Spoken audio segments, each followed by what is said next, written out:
that I think has an impact on the differences. Yes. For example. Right. Thank you, Sue. Yes, there are differences. And this evening, we are going to explore what are those differences. Thank you, Charlotte, for shaking the screen. And thank you, Guat Ching, for reminding me to record this, meeting. Yeah, the primary answer there, are generational differences real? Yes, they are real. Now, the issue is, and the reason why people struggle with it is because of this word, stereotyping. That's what's causing the problem. The differences are real. The reason why people struggle with the different generations is because of stereotyping. It has nothing to do with generational differences. So let's take a look at stereotypes first. When we stereotype people, we are basically making a label that these people are like this, and therefore they behave in a certain way. Okay, so what happens is that we may come across something like this. How many of you have come across something like this? It's all there on the internet. People talk about multiple generations at work. The boomers, 1946 to 1964. If you're a boomer, you don't need to raise your hand. You will give your age away. They are considered to be optimistic, competitive, workaholic, and team-oriented. And when people psychoanalyze and probably over-psychoanalyze the boomers, they place the reason why boomers are like that is because they were born or they grew up just after the war. War here, they are referring to the Second World War, and times were hard. However, now they are able to look at the future in a different way. So now they are able to see an opportunity, better opportunity for the future, and that's why they are optimistic and they want to make a better life for themselves. They compete and they work really hard, and because they are told they are good at following orders, and they are also team oriented. So that's about the boomers. So those of you who are boomers in this room, you can take heart about that. Okay, boomer? Right, next one, the Gen X's from 65 to 1980. So in the workplace, there'll be those between the ages of 41 to about 56 years old. These are the Gen X's. And they are said to be flexible, informal, skeptical, independent. Yeah, and the Gen X's, as far as the boomers are concerned, the Gen X's are the one who keep on saying no to everything. And some of you will figure out, so my son is a Gen X. He comes to a point where by everything I say, he say no. 2 to 3 years old, they say no to that. So I wonder, Jason, Xander has started doing that. I do believe so. So those are the Gen X's. Then the Millennials from 1981 to 2000, 21 to 40 years old. They are said to be competitive, civic-minded, open-minded, and achievement-oriented. So they are said to be those. And what happens is that, for example, those who identify themselves as boomers, and they meet people of the millennials, and because so-called these millennials are so different from them, then they get into conflict between one and the other. So that's what people keep talking about. Then we have the Gen Zs, 2000 onwards. They are 21 years and below. And some organizations, you have 18-year-old in the organization. So Gen Z are already coming into the organization. They are said to be global, entrepreneurial, progressive, and less focused. That's interesting thing to say about the Gen Zs.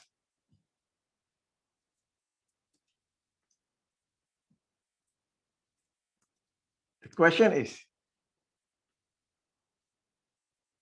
how true are the descriptors?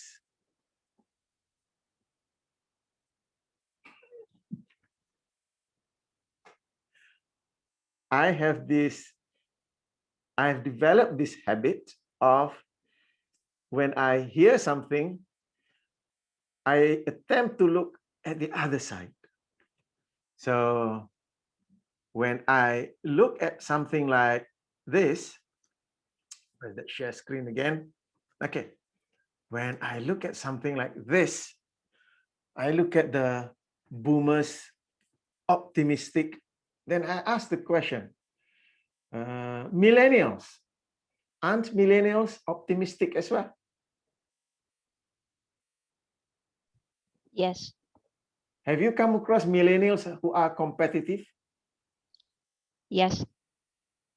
Have you come across millennials who are workaholic? Yes. So I like to throw the spanner into the works in that way.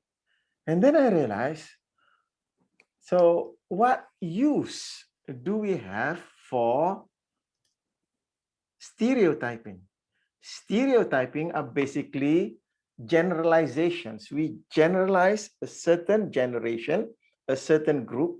We generalize them with a name. We put a label, and then we generalize certain behaviors about those people.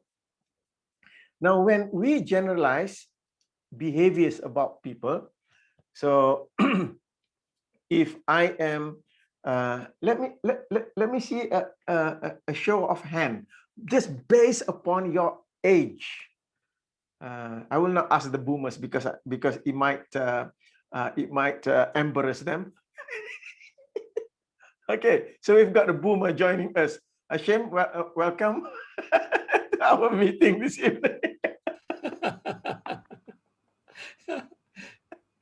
How many of you, just by age, you identify yourself as a Gen X?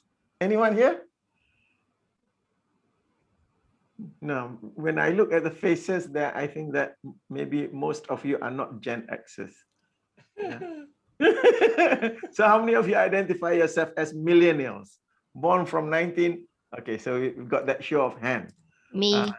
Yeah, Guat Ching. Yeah, Hashim, you don't qualify. We are 2 generations removed. Any Gen Zs here? 21 and below? No? Right. So that's why I gave the example just now between her boomer and millennials. So the thing about stereotyping and generalizing, it makes it convenient for us to talk about such people operating in certain way. However, one thing that it does not do, it does not help us to understand people. The issue is relationship. Relationships requires understanding. Now, when we resort to generalizations, we are not helping in the relationship. Now, and when we talk about generalizations, there are many other generalizations out there. So that's why I am not so much a fan of generalization, because generalizations, there are plus points. Plus points in the area of segregation. You want to segregate people into groups. You want to segmentalize them so that you can target your product for marketing purposes. That's a plus point for generalization. Yeah. So you target people of the age group, like say millennials between 21 to 40 years old, understanding the way that the millennials buy products and all that, then we can target our product to that group. Okay, that's the plus point, because there is no product that everybody wants. So whatever product or service that you have, there are some who wants it, the rest of the people don't want it.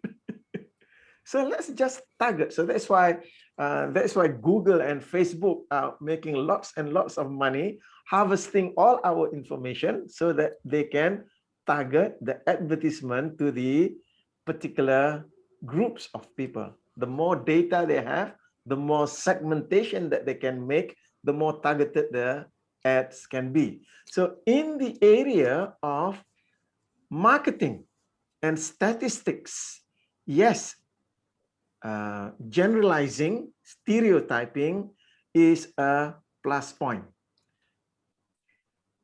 However, the minus point with respect to generalizing is when it comes to understanding.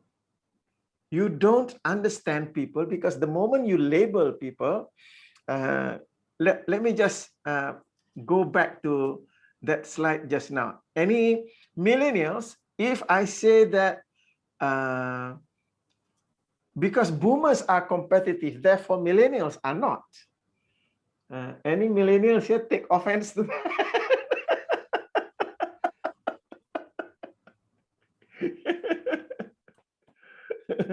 So what happens is that when you label somebody with a certain behavior and somebody else with another behavior, this person who has that behavior may find it odd. Why is he thinking that she's like that, but I'm not like that? So it puts a barrier in the relationship that people may have. And the other thing that is worth mentioning over here is that people are not statistics. And when we approach people from statistical analysis, that again puts up the barrier between human relationships. Because when if somebody were to generalize me using statistics, I will question that person. So what statistics are you using? Are you using binomial distribution or chi-square distribution?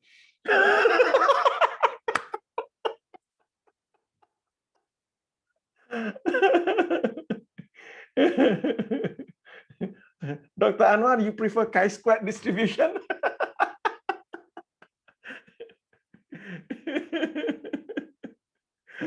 We don't have your audio, Dr. Anwar. We couldn't hear you just now. Sorry, I missed that. The last 2 minutes I was in the kitchen getting my dinner. Sorry, I missed it a little bit. I was just saying, when we generalize, we are using some form of statistical analysis. I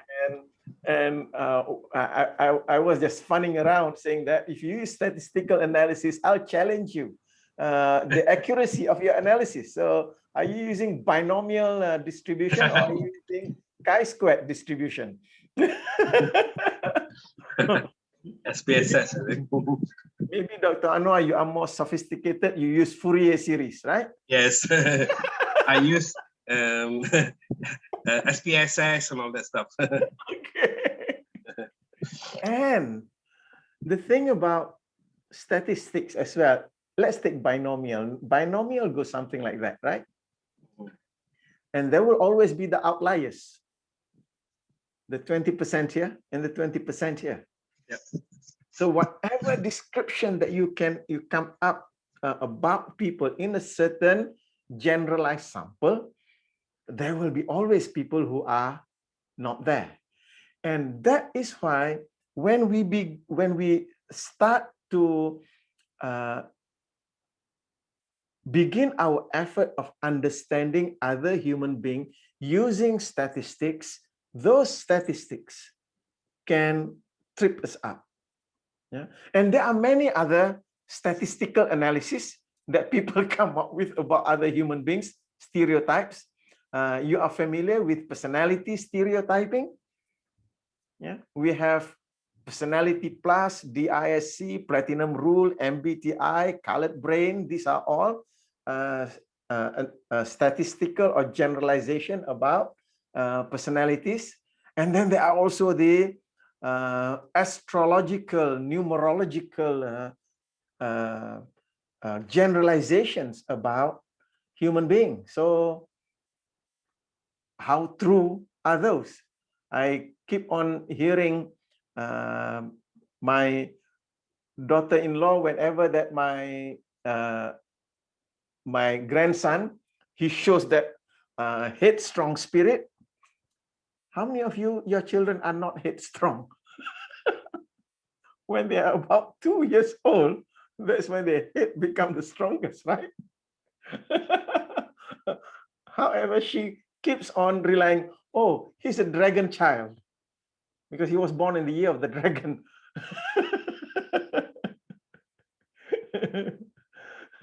and I thought, you mean people who are born in the year of the rat, there are none of those who are headstrong? I was born in the year of the pig. Okay. So, okay, probably that's why I'm not headstrong.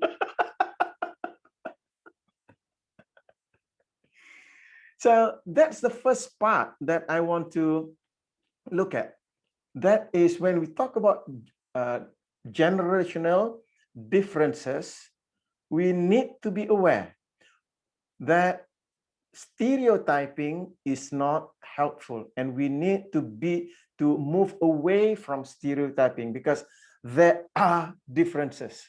Yeah, like Hash mentioned earlier, and what Sue has also observed, there are differences between people of different generations. However, those differences didn't come from the generations, didn't come from age. Sue was mentioning about other factors as well, and we'll be discussing those this evening. So before we go to the root cause for these differences, just to remind you to beware of stereotyping. So any questions or comments that you'd like to bring to our discussion this evening? Just go ahead, unmute yourself, and let me hear. What are your thoughts? Hash? Well, I do think that out of all of the generations, the one that seems to be getting the most bad rep seems to be the millennials. And I'm not really sure why exactly, but if you're going to be covering that later, then that would be great. But being someone who is a millennial myself, I feel like you're not giving me due credit just because of the year that I'm born in, right? Yeah, so that's just something I was thinking about while you were talking about the generations and stereotypes. Yeah, I really appreciate that. Remember, I mentioned to you, the moment you stereotype people, you are putting a barrier towards the relationship. So Hash has just given us a very powerful point why we shouldn't be generalizing people. Thank you. Hashim, you want to say something? Yeah, I remember the time that was about 2 years ago. Yeah, and I was conducting a training of a group of about 20, and they were from the departments. Yeah. It's a civil engineering company, Okay. and being a mechanical background, so I'm trying to understand what civil engineers do. and we are talking about the generation differences, and there you go, the HR lady was telling, oh, this new gen, they are causing me a lot of problems. I said, how is that a problem to you? Oh, they ask like this, like this. Then when you said overgeneralization and stereotyping, yeah, she is stereotyping that labeling to that generation. Whereas when during the coffee break, I asked those young guys, younger than me by at least 20 years. I said, there's nothing wrong with us. There's nothing wrong with us. We have our own values. We have our own needs. And we have the basic needs. Yes. So they said, I'm surprised. How come the HR can say like that? Suppose HR to be a very resourceful person. Seems that she's not resourceful.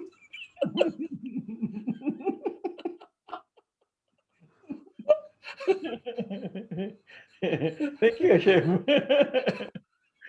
Thank you. Yes, Hashem, thank you. And anyone else? What's your thoughts on this?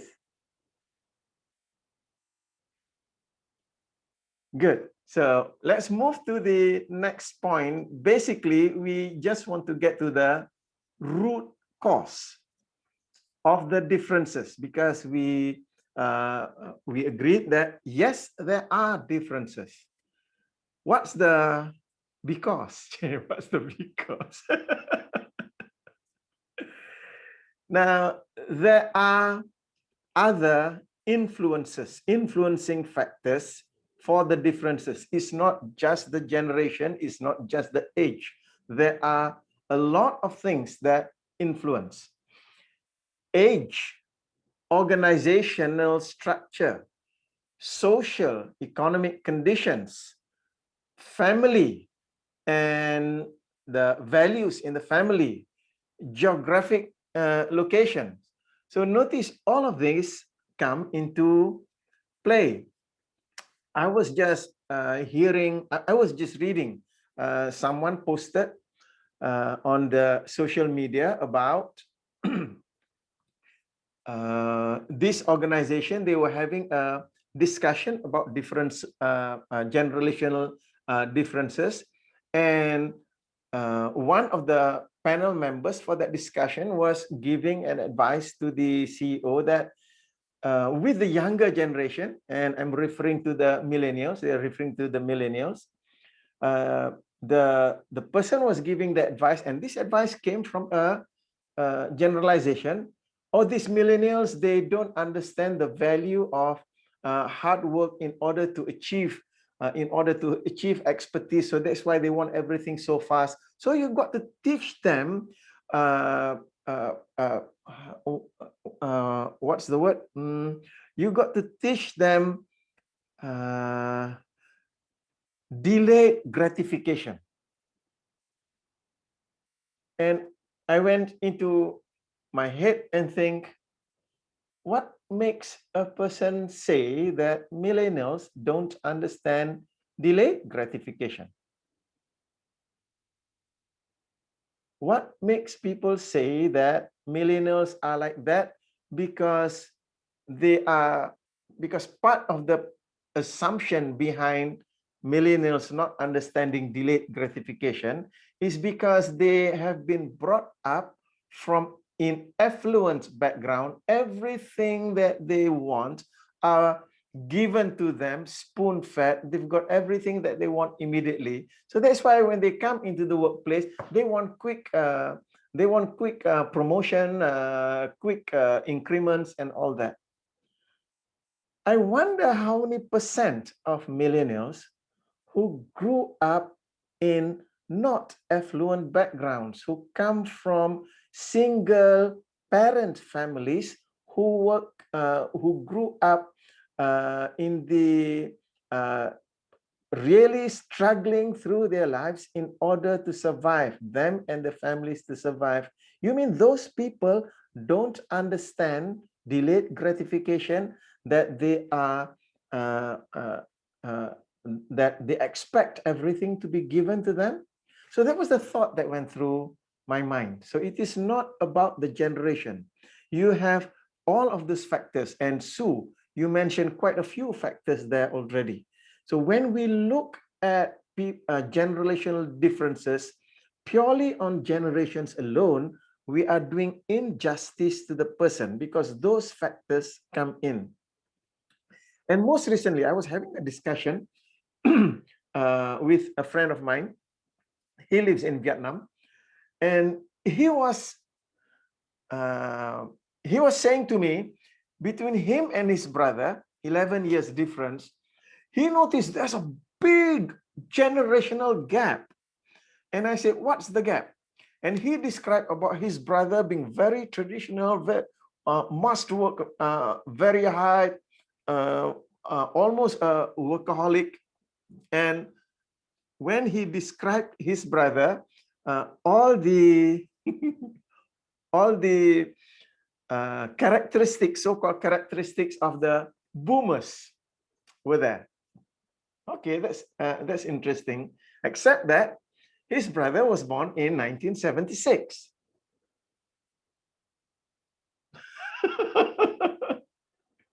(1976) That makes him an early millennial, if not Gen X. Okay, that's Gen X, almost coming to millennial. Gen X, right? And my friend here, he says he's very open-minded and all that. Yeah, because he's millennial. And I was thinking, what caused the difference? By generation, you should put his brother into the boomers, not the Gen Xers. Well, guess what? 1976, that's just 3 years after the end of the Vietnam War. So he's a post-war child. So that's why his behaviors appear to us almost like a boomer. Whereas about in the when is that? About 1987, that was just about the time that my friend was born. They had a change in government. They were more open, were more enterprising, and the economy was more open. So that's how my friend, he becomes like that. And then, only then, when we had that conversation, then he realized, oh, my brother is not so terrible after all. Yeah. So these are the differences. So when we take all of this and bring them together, we talk about age, organizational structure, social economic conditions, and we bring all of this together, what do they impact? So as I said earlier, it is not the differences due to generations. However, these are the differences because of the different experience. People develop different values and beliefs. So the differences are basically due to the beliefs. Beliefs are what you affirm to be true. So somebody who was born in so-called in the boomer era, during those time, in order to get something, you have to work at it. You have to put in the effort. You have to put in the hard work. Because during that time, there was not so much leverage. So in order to get a certain result, you need to do a lot of preparation and work in order to get it. So they have a belief that things don't come easy. It requires a lot of work to get things done. Yeah. However, a person who grows up in an environment whereby all the resources are there, the resource of thinking, feeling. When we talk about thinking, feeling, is about the knowledge. The resource of knowledge is at your fingertips. During those times, boomers and Gen Xers, in order to get knowledge, they have to go to the library. Anyone here remember the times you go to the library? What is that? No, I'm just kidding.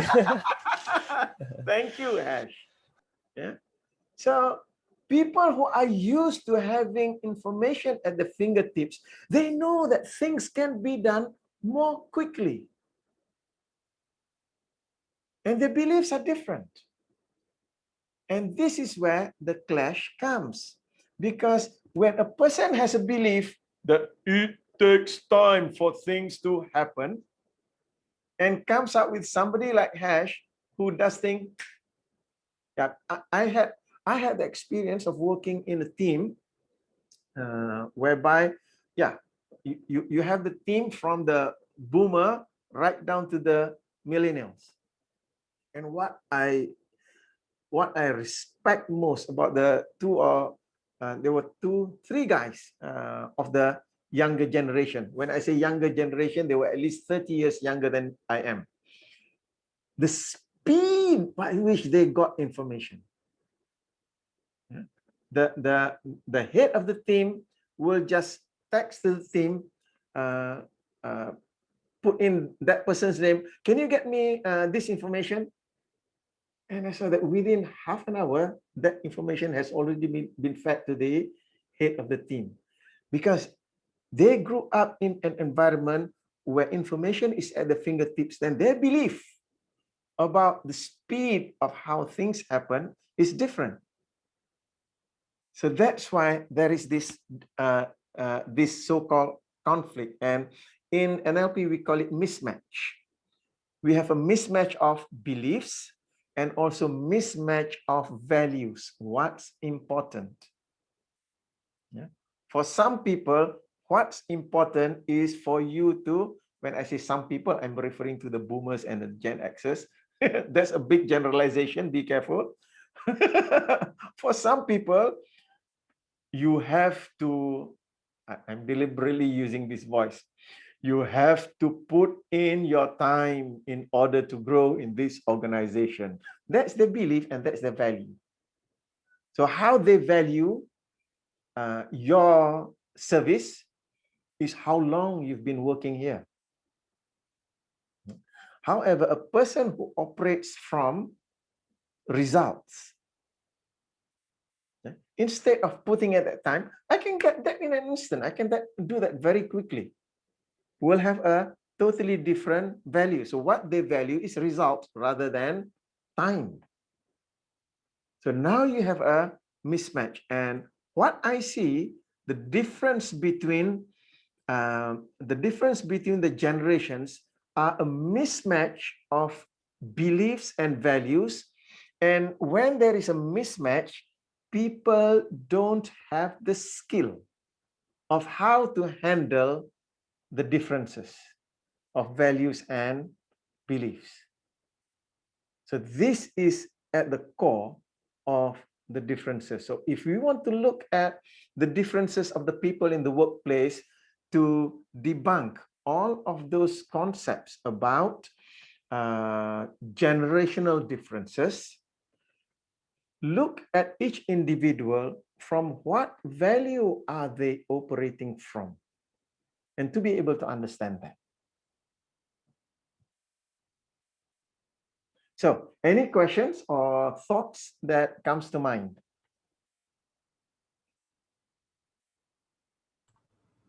Can I Yes, say something? Yes, go ahead. When you mentioned going to the library, I smiled to myself. I remember when we were doing A-levels in Harrogate, I went to the library to study. And that's the only way that we can actually access books. You know? And I remember when I did my first degree, I was doing a project on the Grand Coulee Dam in America. So I had to research, and I have to go to the library and queue for the books for the research that I want to take. And then that's how it is those days, 1979, 1980. Yeah. And when I spoke to some few lecturers when we were doing some work for one campus in Negeri Sembilan, that was about 6.5 years back. I said, "What's your challenge, Doc, with your students?" "Oh, Hashim, you give them assignment, they come back to you with loads of papers, but you ask them to present, they stammer." And I said to myself, when I did that project for the Grand Coulee Dam research, I did the presentation, I mean, standing in front of the class, and I really love it because I really go through the process. And the lecturer said to me, Hashim, what they did was copy and paste. So that's instant gratification. Yeah. So I think I see your point where the mismatch of values and beliefs are there. Yeah. So I think I reflect on that, and I do share this whenever I talk to young guys and so on. And also historical background, whether they are in the war period, yes. Because when I was traveling in Sarajevo, that was before the COVID, I rented a car and this was driven by one girl, young girl, about 25, and she was born or she was raised during the Sarajevo invasion. And her stamina and the way she presented herself was fantastic. You know, so that actually gives me the insight that, oh, this is not the stereotype Gen Y. You know, so it takes me to go to Sarajevo to learn about this. Thank you.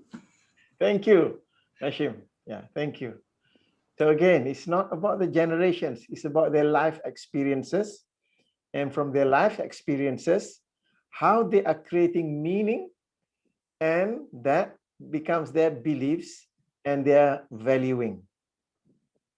Yeah. So there are people who go to university and what they value is the certificate. And that's why they do the copy and paste method in order to get the certificate. There are people who go to universities, and I'm not talking about any generations. There are people who go to universities because they are interested in the subject. Whether they do research in the library or the younger people in the younger generation, whether they do research on internet, because they are interested in the subject, they learn. So it's not about the generation again. It's about the purpose. It's about the intention. And those create the values and beliefs. I was just talking to my family this evening with my daughter and my wife. If any one of you are familiar with the flashcard for children, you use flashcard. Flashcard was started by Glenn Dorman. He used flashcard in order to visually stimulate a brain-injured child in order to stimulate the pathway between the eye and the brain, the pathway between the ear and the brain, the pathway between the touch, sensation of touch to the brain. Because people who are, children who are brain injured, the issue is not the eyes, ears, or fingertips. It is not the brain. It is the pathway that has not been developed. So he started the flashcard with the intention of stimulating the pathway in order to have it healthy for the brain. It's just the side effect of using flashcard with pictures, with words. The side effect is that the child reads. At 2, 3 years old, the child begins to read. However, notice the intention of the flashcard is to stimulate the development of the pathway to the brain. The secondary effect is the child learns how to read. And guess what happened? And many parents fall into the trap. They use flashcard in order to teach the child to read. So that's why it was taken into a different direction. And when you take it into a different direction, then you get different results. So that's why you notice some parents Even when the child is about 4 or 5 years old, they're already panicking. Oh, my child don't know how to read yet. So the values, what are the values that you are getting at? So when we look at generational differences, it's about the values. And this is where, going on to the question of how do I deal with people of different generations in the workplace? So to move away from stereotyping and begin to move into figuring out people individually. So instead of stereotyping, the moment you see somebody of a certain age, you're already putting a label on that person, and that label hinder you from relating with that person well. So instead of labeling a person, this generation, that generation, this personality, that astrology chart or whatsoever, go in and understand each person individually. And when we talk about understanding each person individually, understand people from the way they think, through their behaviors, just observing the behaviors, connecting, relating, speaking and behaving towards them, noticing back how they speak, how they behave, and figure out how they are creating ideas in their brain. That helps us to understand that particular individual. Building that relationship and having conversations to understand values and beliefs. Once you have those conversations, then you understand that particular individual instead of a label for such and such generation. Once you understand that particular individual, then you are creating rapport. You are building rapport, you are building relationship, you are enhancing communication. It's just that there are quite a few skills that you will need. Yeah, the skill of communicating and relating, the skill of coaching, and especially when trying to understand a person's values and beliefs, the skills of meta questionings, going up, asking about the beliefs, about the understandings, about what's important to them. Those are meta level questions. So having the skills of exploring the meta levels of a person allows you to understand their values and beliefs.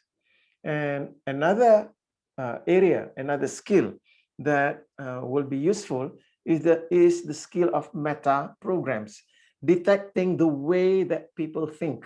Meta programs are, to put it, is that the way that people think. Some people, they think about general things. Some people, they go into details. So that's an element of meta program. And one of the meta program that a person runs is the meta program of sameness and differences. So using that meta program in understanding a person, instead of focusing on differences, the generational differences, instead of focusing on differences, look at a person and focus on sameness. Would that not prevent conflict? Would that not create understanding? So that is why when a person gets imprisoned by the labels of generations, they tend to look at others from the eyes of differences. And that's when they say, oh, these millennials, they are like this. These Gen Xers, they are like this. These boomers, they are like this. So you are looking at differences, and differences bring people apart. So running the meta program instead of differences to look at what's similar. What do we want? We want to work in harmony. We want to be friends. We want to earn an income from this organization because we want to take care of our family. We want to have roofs over our head. We want to have a little more comfort in our life. Are those not the sameness?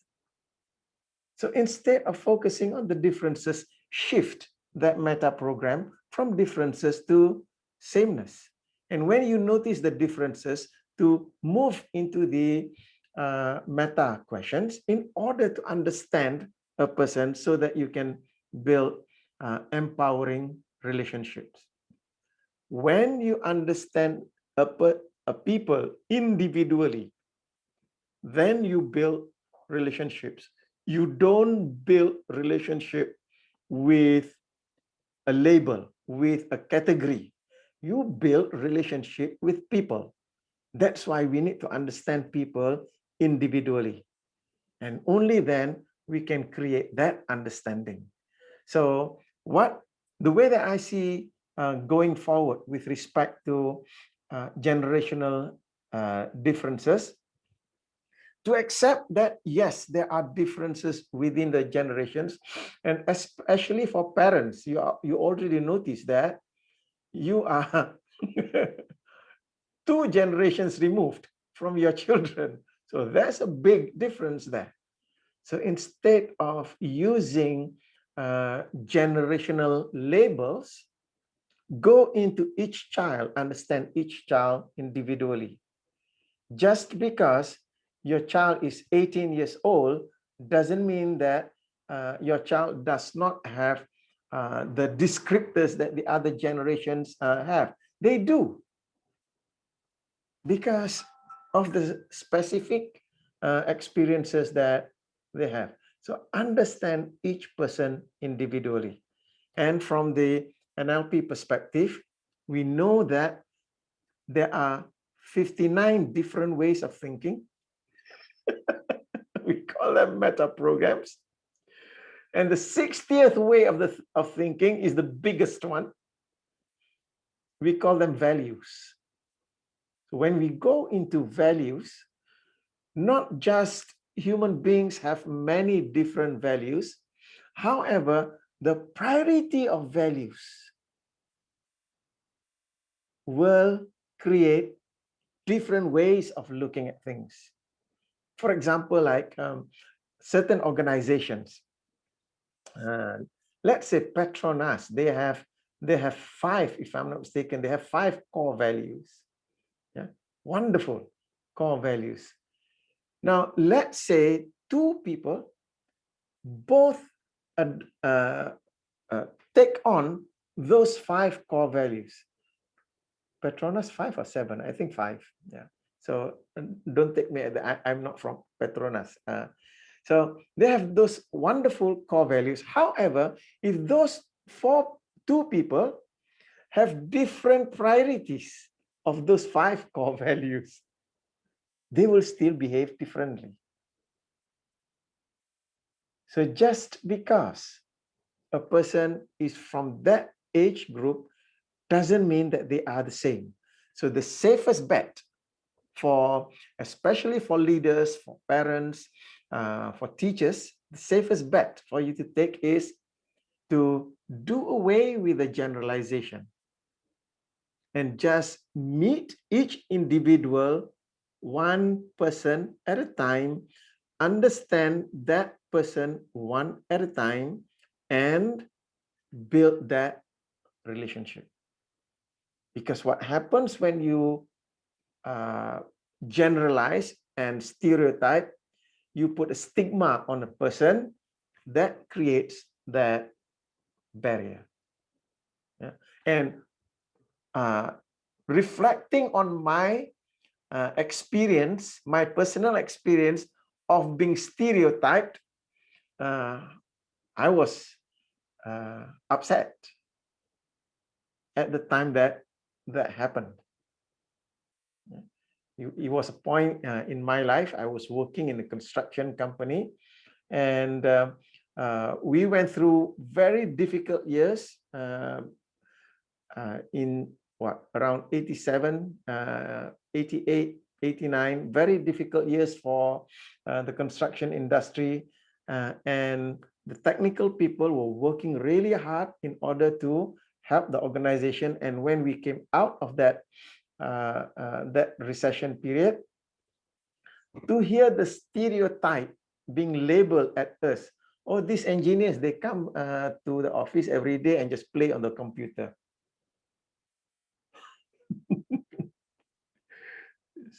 I was upset. My friends were upset to be stigmatized in that particular way, and we left. So that's the danger. When we stereotype people, as Hash was mentioning just now, as a millennial being stereotyped as this and that, there comes to a point where a person will say enough is enough, because stereotyping people what they are not will create a rift in the relationship, will create a break in that relationship, and that break in relationship may just cause people to fall apart. So instead of going to look at generational differences, understand that we differ because of our different values and our different beliefs. And that does not apply only to different generations. People of so-called same generation will have differences because of the differences in beliefs and values. And once we begin to approach people from beliefs and values that they have, and coming from, we respect each person's model of the world. So that's another presupposition that we typically use, that you have a right to your beliefs, you have a right to your values, no matter if I disagree with them.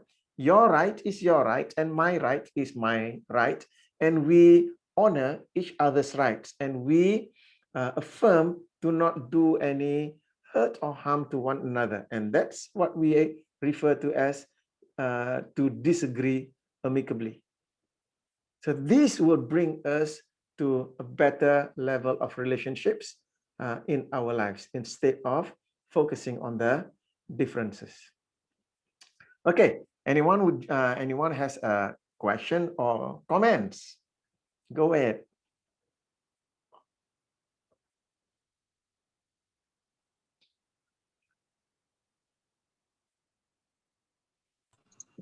I just want to share. Go ahead, Hashim. You go ahead first. Yeah, I met with one wonderful guy. He did his PhD in the UK, and he related me this story that when he came back with that kind of very specialized area of research that he did, and he went into a university, and one fine day, one of the university person said to him, "Doc, I don't think what you are doing is any relevant to what we are doing here." And he left. He left the university. And now his contributions to the society has been acknowledged and has been appreciated by the industry that he is in. So again, I think what he mentioned was the person that mentioned to him was thinking about, or this Gen Y or Gen X is coming back with something very different. Yeah. Okay. And this is where, Hashim, when you mentioned that, what Hash mentioned earlier about people putting all sorts of blame on the millennials, saying they are this and that. It comes to this point whereby people go into this black and white thinking. Black and white thinking, meaning to say, since I think A, my thinking is A. Since your thinking is B and not A, therefore you're wrong. That's black and white. So that's what the university people were saying to that PhD student. Because they saw what he was doing was different than what the university was doing. So they make it wrong. That is a process, we call it vilification. They vilify that. Yeah. You can also add in awfulization. I don't know whether there is a real English word. If if you think differently from me, then you're awful. You're a villain. You are wrong. So that is the black and white thinking. So similarly, what's happening in a lot of organizations, typically the top echelon of the organization, especially is a big organization, you have many different generations inside there. The upper crust of the organizations would be typically the boomers and the maybe the Gen X's. And the millennials are coming in, and since they are different, so these people at the upper end say, you are wrong. So everything comes from you. There's a black and white thinking coming in. So that prevents people from looking at the strengths that these people are bringing. For example, you have to go through that process. You have to go through that rigmarole in order to reach this level. And yet we are seeing evidences from the people in this age group that people call the millennials. We are seeing examples from them that we don't need that time in order to get that result. There are other resources that are available now that was not available before. These resources that are available now are helping us get results more quickly. Yeah. An example that we talked about earlier was the library versus the internet when it comes to knowledge. So that mindset of black and white thinking. Yeah, Dr. Anwar, go ahead. No, I was thinking of like this. We on one hand we want to do this like the sameness. If I'm an accountant and there's 4 other accountants, oh, we are all accountants. And as soon as I realize, I will look for differences. I'm a UK grad, you're an Australian grad. You know, once the sameness is there, then we look for differences. Like all of them Malaysians, but I'm from Johor. I'm what come from developed place. You know, I don't know. Is it something to do with the meta program as well? Yeah, absolutely. And this is where learning to run the meta program as wide as possible. Yeah, when you are stuck at one end of the spectrum, that's when you become inflexible.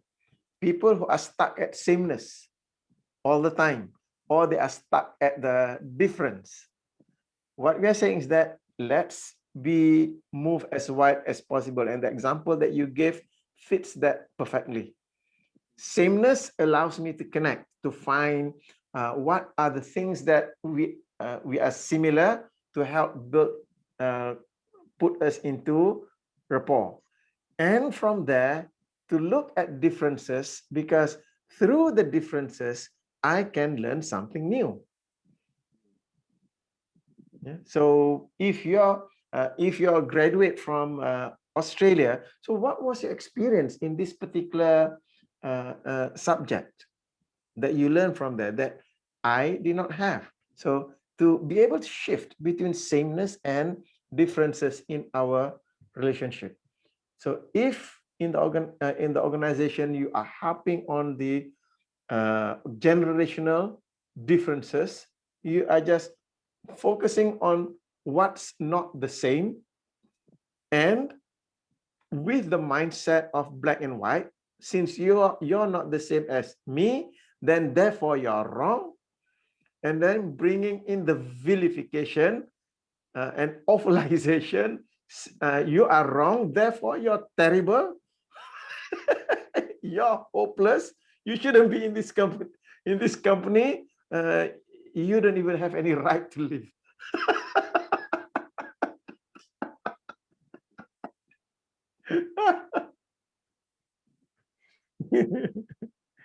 So those are the things that prevent us from understanding. And that is why we just need to understand one person at a time. So any other comments? Can I say, from this perspective, especially it's useful. Thanks a lot, Mark, because when I learn all this, it helps me to help my collaborative partner from Japan pitching for business. They are he is still very young, and I love the way that he pitched. But when I saw the client or the potential client, that this client is looking at the trees, not at the forest. And this Japanese is talking about the forest. and the guy, the client, wow, I know the concept. Don't tell me the concept. Go straight. I say, so I text him, please jump into the details. Or then everything was smooth. And then, wow, then the client was happy to say, this is what I want. Because he said, we have to start with a concept, how we derive this and whatnot. Which is very true in a normal classroom. Yeah. But the client is in a hurry. He wants to satisfy the urge to know the details. That's how his meta program is. Yes. You know, he is not of generalist. He is more on the specifics. Yeah. Right. So at the end of the day, the Japanese say, "Wow, where do you learn all this?" Huh? I said, you should join Neurosemantics by Mr. Mazuki.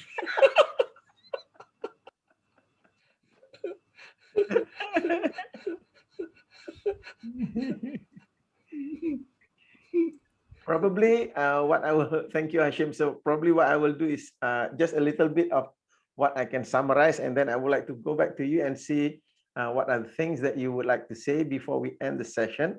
Probably what I want to summarize for this evening, I hope that I've been able to convey to you that when we look at we and the people around us, yes, there are different generations. And yes, even at looking at the age groups, there are differences, and these differences are real. It's just that the differences are not caused by the generations per se. They are caused by other factors as well. Factors of economic background, factors of social background. All of these factors basically impacts our values and beliefs. So that's the level. Remember, I gave you the analogy of driving a car. If you were to learn at the more conceptual level, you still cannot control the car. If you go in at too detailed level, you don't control the car either. You can only control the car using the steering wheel, the accelerator pedal, the brakes, and the gear. So when you play around or you combine the uses of those four things in a masterful way, you have absolute control of the car. So when we talk about the differences, the differences are real. So where is the influential factor, the root cause of the differences? It's at the level of values and beliefs. So in order for us to be able to communicate and relate with other human beings better instead of having all of these generalizations in place, to just put them aside and allow them to be as additional information. However, go in to understand the person's values and beliefs, because that will build the human relationship, and that relationship will be mutually enhancing. If we don't look at the individual's values and beliefs, then we fall victim to generalizing, stereotyping, and because of this, that will cause us to miscommunicate and misunderstand, and that leads to conflict in that situation. So know that people are individuals and they are different. And since we are different and we have rights to be different, to take on the mindset that we respect each person's model of the world. Yeah, just like the story that I related, the story of the Muslim, Christian, and the Jew walking down the road. So that's probably what I would like to sum up the discussion for this evening. And I would like to open up the discussion for anyone. You would like to say anything before we end? I'd like to invite each and every one of you just to say something. If I may ask Deidre, you have anything that you would like to say or questions that you would like to ask? No questions and nothing to add, but thank you for highlighting the points, which are: don't stereotype people when you meet them, recognize the differences, don't judge, use it, as Dr. Anwar said, to find the points to connect, and then you find the differences to learn from one another. That's, I think, a point that stuck with me throughout listening to this. Thank you. Wow. Thank you. And Jason? Over to you, Jason.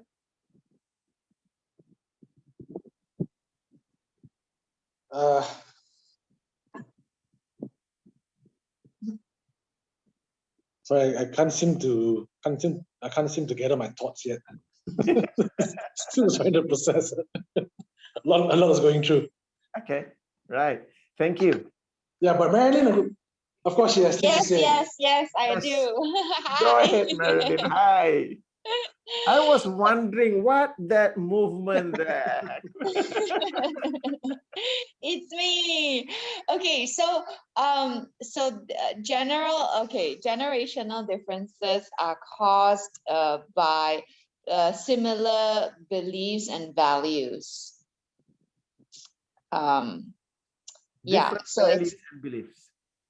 okay, and that comes about due to I would say, like due to the circumstances of a person. Okay, and it so happens that a certain generation may share similar beliefs and values because of the circumstances of that time. Yes. Okay, all Yes. right. Thank you. Thank you. One of the factors for rapport is what we call as meta or conceptual rapport. Meta or conceptual rapport, these are concepts that people create.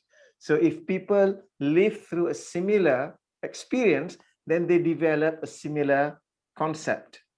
At the same time, even though people live during a similar period, they may not develop the same concept because there may be other factors. For example, if a person grows up in the year, goes through the year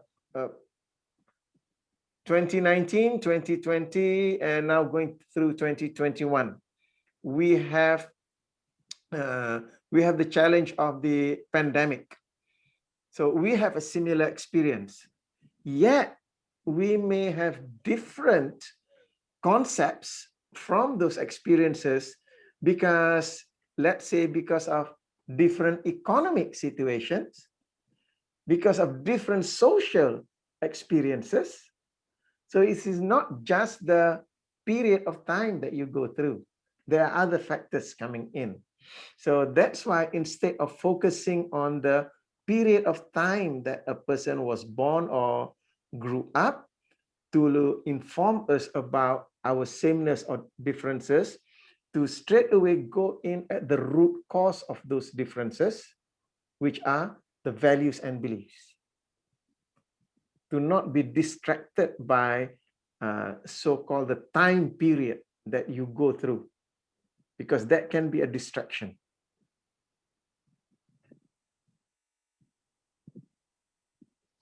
So so what happens if we find like a very large amount of people who are, for example, millennials, right, who are very similar in the way they behave and think? Yes, it's not fair to generalize that every one of them are like that, but a majority of them are. Does that mean that going through that time, but also the values and beliefs from their background are similar as well? Yes, to a large extent, they will. Let's take you and your friends who went through high school together, secondary school together. So within those 5 years, you have similar experience, same high school that you went through, and because you live in the same neighborhood. So we are talking about almost the same, I will say almost the same social background, and yet you notice there are still pockets of friends who are different. And sometimes you can notice the difference because they come from different economic background. Those who live in the terrace house, double-story homes, and you compare them with those who live in government flats, apartments, the low-cost flats and apartments. So the economic situation is different, and that shapes their thinking, their values and beliefs differently, even though same school, same neighborhood.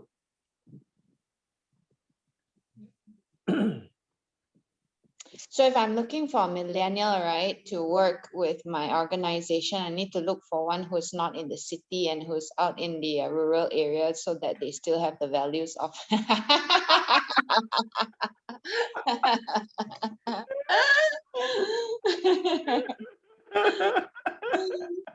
That's another generalization. Yes. Thank you. I love that. Thank you. Kidding.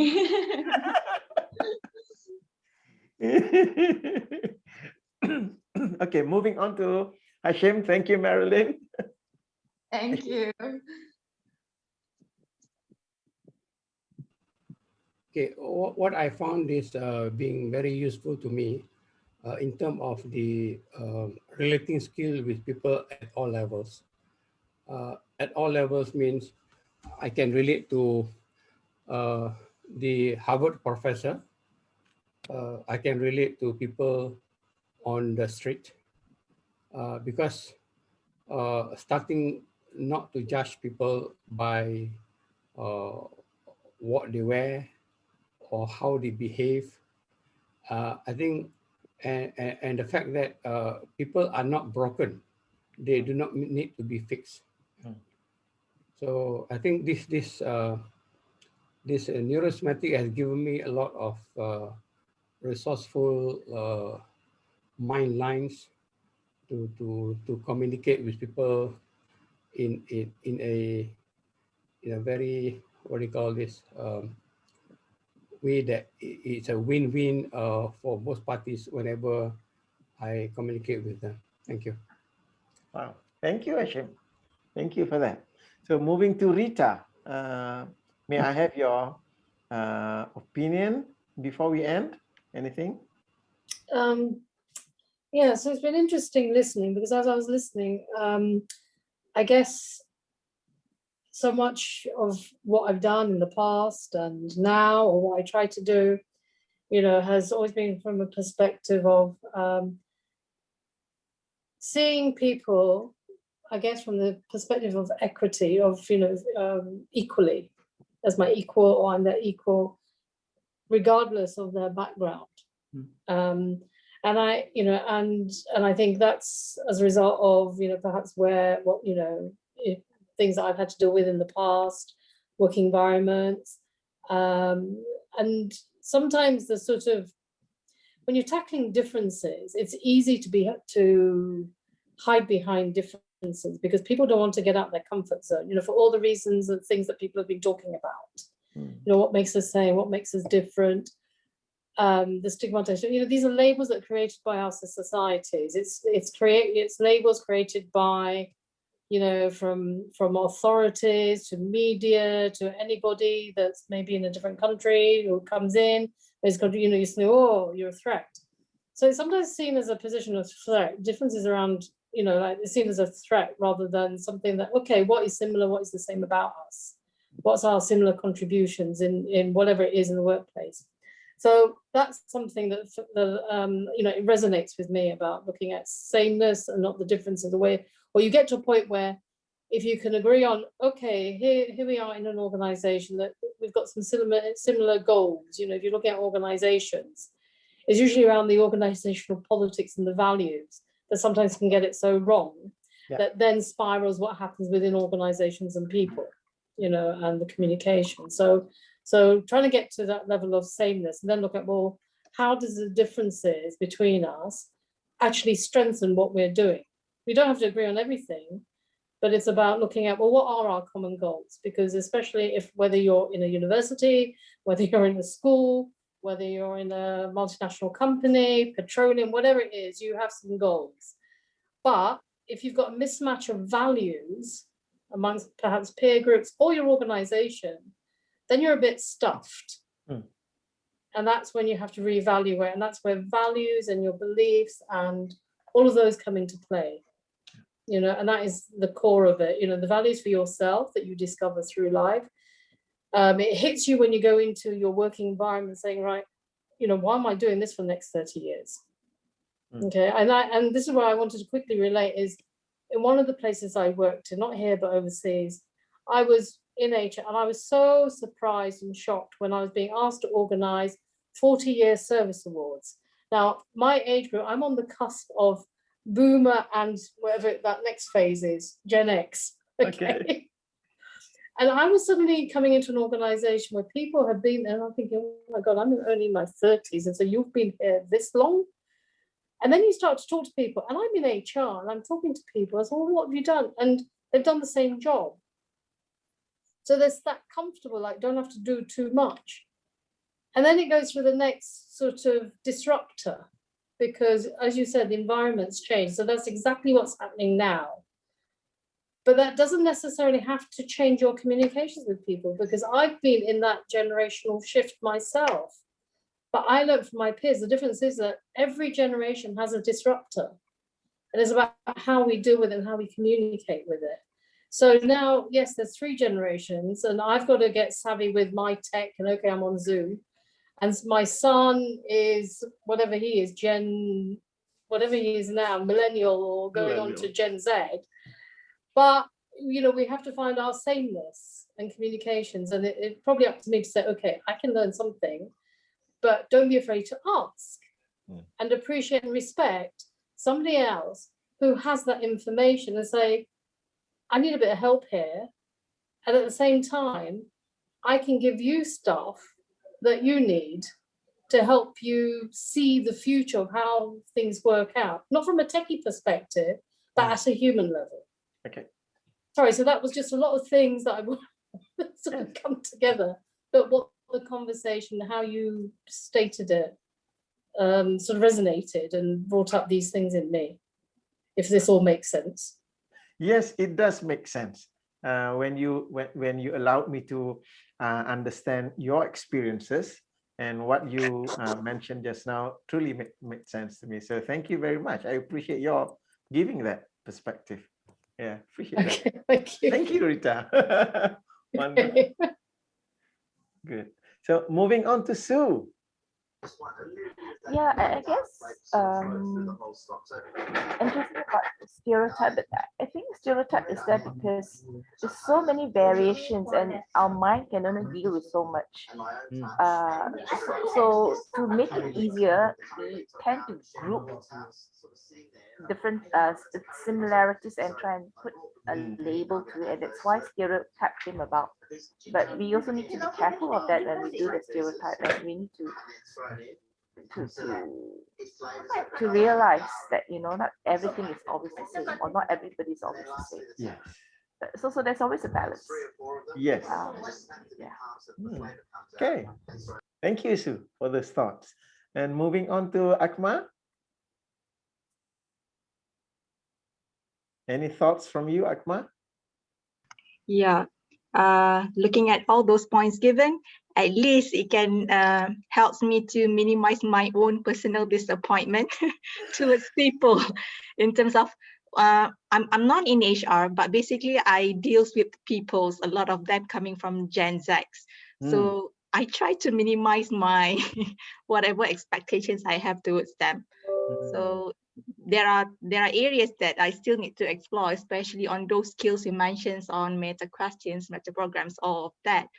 So I think there are skills which I need to update myself in order to, again, minimize all my disappointment towards them.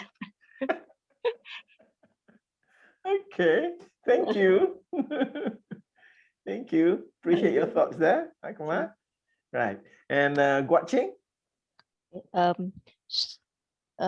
Stop labeling, accept, embrace the differences. Yeah. Wow. Thank you for that very brief and concise summary that you got. Appreciate that. And last but not least, Dr. Anwar. Okay, I think it's one of the challenges that I get into sometimes quite often when it's easy to stereotype, yet be aware of it and question ourselves, is that really true? Are there exceptions and so on? Yeah, we come across, very often this race and upper nationality and so on. Yeah, very easy to trap into that. Very easy. Absolutely. Yeah. So constantly asking ourselves, is that true?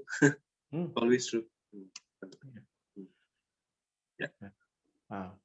Wow. Thank you, Dr. Anwar. Appreciate that very much. So with that, everyone, I would like to say that I appreciate your being here this evening. I hope that what you got from our discussion this evening will be useful to you. And should you have any questions after this, you would like to connect with me, you know my email address, just email to me. I look forward to that. So before we end, just to announce that next week, we'll be going into the meta coaching focus, and the discussion that we'll be having is we've covered,